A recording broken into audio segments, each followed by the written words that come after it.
Hello from Hong Kong. This is gonna be a slightly expensive and very good one.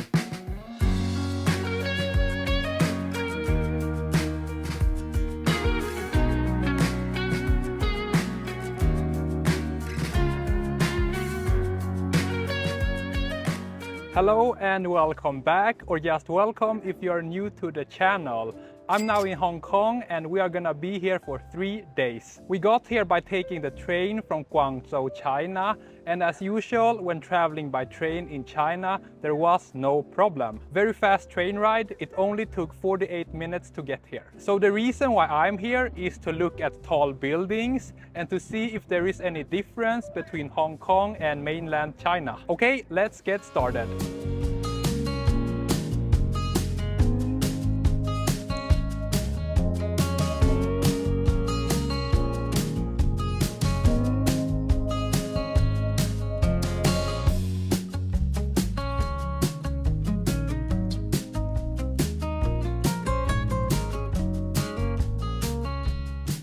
We have been walking for a while and I think this park right here is gonna be perfect for a break. So this time I'm traveling with my girlfriend, and during our last trip to Shenzhen, she was not too happy with my planning. She thinks that I plan too many things and that I should instead be more spontaneous. So for this trip I'm gonna do something I almost never do and honestly don't like doing, which is to be spontaneous and go with the flow, aka living life without a plan and instead let my emotions be in control. There is of course a small plan. Since Hong Kong is divided into 2 parts, we are gonna spend 1 day on Hong Kong Island and then 1 day on the other part called Kowloon, which is where we are right now. And the 3rd day has not yet been planned. Okay, we are gonna continue walking.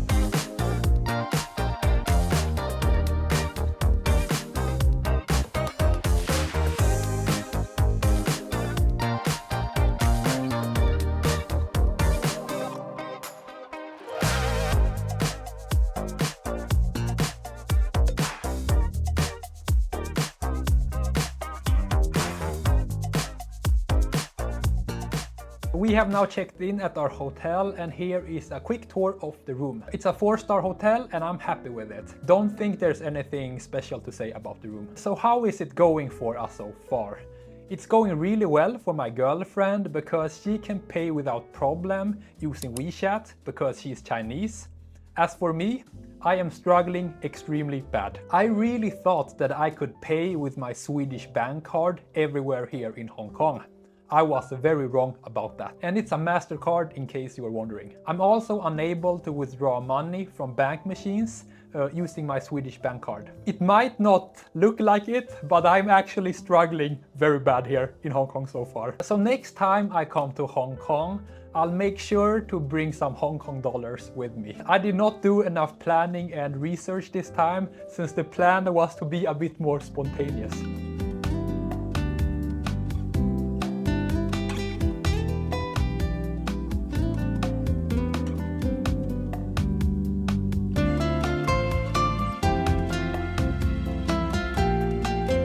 Hello, we are now by the water, and one reason we came here was to see a light show they have here every night. But unfortunately we missed it, I think.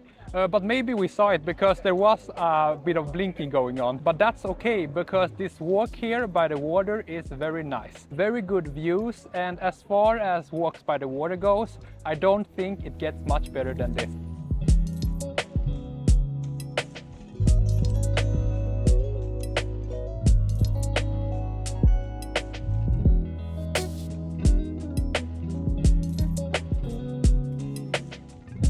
I want to end the first day by telling the very quick story of why I'm not that spontaneous And I think it has to do with my gaming addiction I had back in the days. So throughout my life, I have only ever played 2 games at a serious level. The first game is a beautiful game called Maple Story, and I played it from when I was 10 years until I was 16 years old. And back then, I would on average play 2 to 3 hours per day, but on the really wild days, I could play up to 8 hours per day. I remember getting these in-game messages telling me that I've been playing for way too long and that I should take a break. Of course, I did not listen to those messages. The second game I played was League of Legends, and I played it from when I was 16 until I was 22 years old. And in total, I think I've spent around 3,000 to 4,000 hours on this game. I remember back then, I would just think about gaming all the time and be very obsessed with it. And I would get angry and upset when I lost. Never destroyed anything though, and I would get very happy when I won. And my highest rank was Platinum 2, in case you wonder. So what does this have to do with not wanting to be spontaneous? So being spontaneous is a little bit like not having a plan, and as a result, you don't really know how long time things are going to take. Because I prioritize gaming so much, I wanted to play as much as possible, so I always wanted to know how long time things were going to take. So that's the reason. So how did I fix my gaming addiction and eliminate my desire to play video games? Very simple. It got solved automatically when I started to do self-improvement, because it taught me a lot of things. For example, that I need to think long term, that it is my own responsibility to fix my own life, and that gaming does not really result in anything in the real world. And when I heard this, it made a lot of sense, and I more or less lost all my interest in gaming. Okay, that's the story, and that's also gonna be the end of day 1.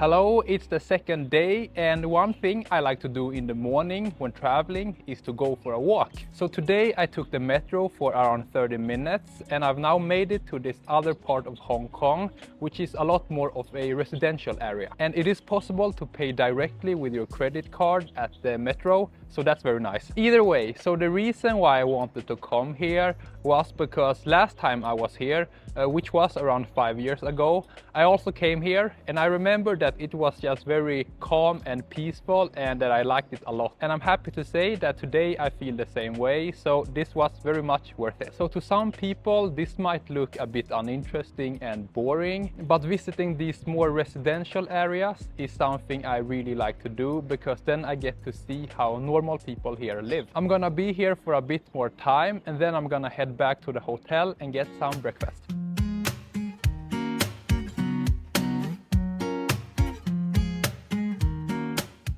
I just want to say that this was the most awful breakfast buffet I have had in Asia. So what was the problem? The problem was that they had so few things. It was mostly just processed food. I left this breakfast as a disappointed man. After that awful breakfast, we decided to go to a museum, and I'm happy to say that this was a very good one. A lot of interesting and high quality things to look at.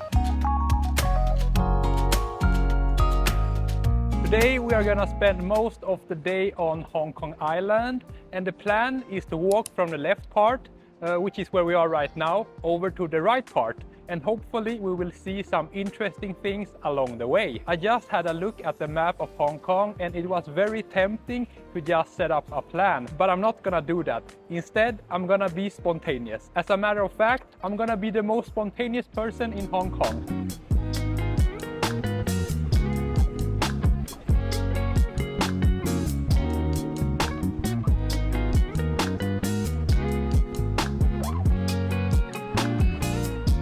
Hello, we are taking a quick break, and so far I'm enjoying this part of Hong Kong a lot. There are so many tall buildings here and I really like how close they are to each other. There is a lot of noise and a lot of things going on in a very positive way. I am by no means a genius, but as a person who grew up in Sweden, I can tell you that this is very different compared to Sweden. Next, we will try to get to the mountaintop. I don't know how we're gonna do it, but hopefully we will find a way.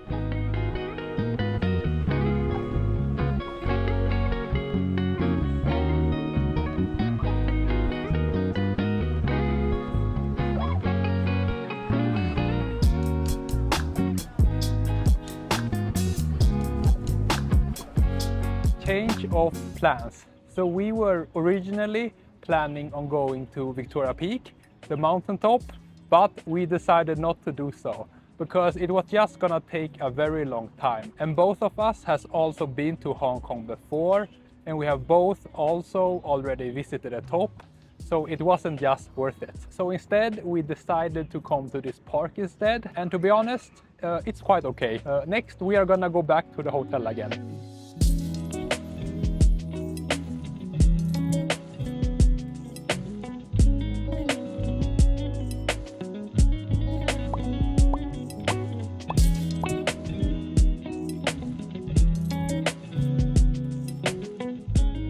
I want to end this day by sharing my thoughts on being spontaneous. I would say that up until I graduated from university, then being spontaneous was seen as something very positive, and if you were not spontaneous, then you were seen as this very boring person. I remember especially well in high school that being spontaneous was seen as this very good thing. So the way I see it now is that being spontaneous simply means not having a plan. And when I don't have a plan, what usually happens is that I let my feelings and emotions and other things like news and social media control me, instead of me being in control of my life. And what I don't like about being spontaneous is that most of the time, at the end of the day, I just have no results and nothing to show. And at least for me, I'm usually not that happy when that happens. Like, be spontaneous, do what you feel like doing. It's all part of the same group of weak and useless advice. I'll give you some other examples of this kind of advice that I disagree with. Everything in moderation. Just be yourself. Good things come to those who wait.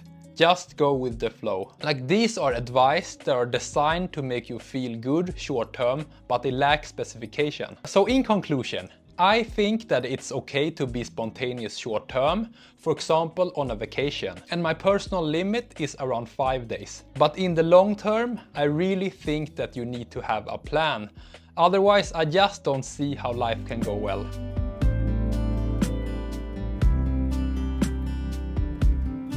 It's the third and last day, and I'm just here in the morning taking it easy by the water. Let me just go through some of the differences I've noticed between Hong Kong and mainland China. The first thing is that Hong Kong is a lot more expensive compared to China. I would say that it's at least 3 times more expensive here, at least when it comes to food. Quality is the same or worse in my opinion. A lot more people here in Hong Kong can speak English, which is very helpful. Almost no food delivery going on here in Hong Kong. In China, there is a lot of food delivery on electric scooters, in case you don't know. Hong Kong are also better at using air conditioners. Like, a lot of the indoor places are really cold compared to the outside. And this is, in my opinion, a bad thing, because sometimes it's a bit too cold. I think that people in Hong Kong are also a bit more civilized compared to in China. 2 examples I can think of is that people stand on the right side on escalators, so that people who are in a hurry can walk by on the left side. And then a lot of smokers here only smoke in these smoking areas. There are also so many more foreigners here in Hong Kong compared to China. And one reason for that is because it's easier to travel here. I don't think a lot of countries requires a visa coming here. Also, the outlets they use here are different. I've not been able to charge a single time normally from the wall. Instead, I've had to rely on power banks. So bring an adapter could be a tip from me. The overall feeling of walking around the city is also different compared to China. I would say that it feels a bit older, the streets are narrower, and also taller buildings. It does feel like a different country, even the traffic is on the left side here. Someone might ask, what about the vegan community? Well, I have seen a vegan restaurant here, so there is at least one vegan here. And that kinda means by default that there are more vegans here compared to China. Because in China, I don't think there are any vegans. As for not being able to use my bank card sometimes, I think that was a good reminder to do my research before traveling. Today, we're just gonna visit a temple and then take the train back to Guangzhou.